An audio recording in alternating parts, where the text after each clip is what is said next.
He's not even qualified to speak about it here in our country. Lokesh Jindal, you've been shredded apart. Well, Rahul, the speech that Rahul Gandhi gave in Cambridge and then in London, he was supposed to share his experience as a leader in the Bharat Jodo Yatra.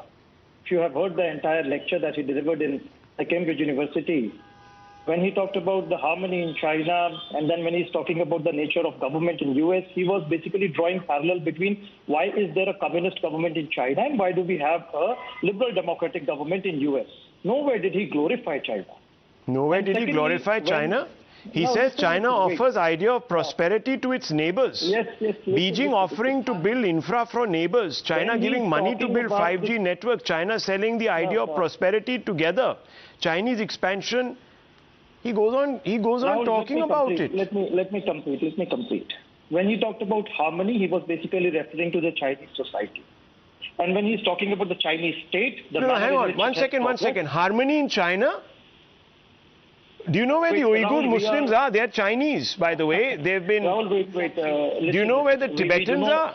Listen, right now, this is not the platform so as to discuss. No, which platform? You don't like Parliament, so you skip it. You don't want to come on the television channel and their debates because you know you're going to be... So I'm just asking you, Mr. Jindal, one second. Let's take this step by step, okay? Forget about whether he was within any rights to go and speak at Cambridge. It's a free world. You can speak. The government gave him permission.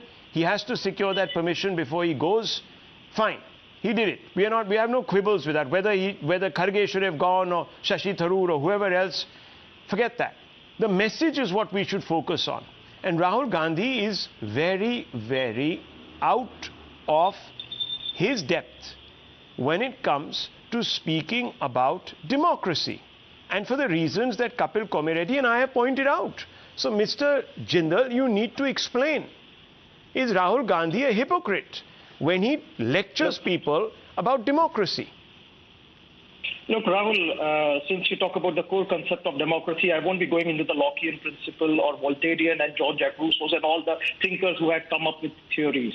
I have watched his lecture many times and also his speech that he gave in the Chatham House. Let me be very clear. Whatever points he spoke, first he referred them as an academician in Cambridge, and later in Chatham House when he was referring to various issues.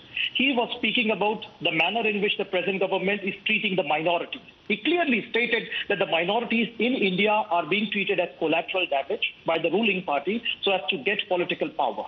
And he rightly pointed out that all other institutions, there was no NHRC, there is no Supreme Court which is coming out when there are issues such as Bilkis Bano's rapists.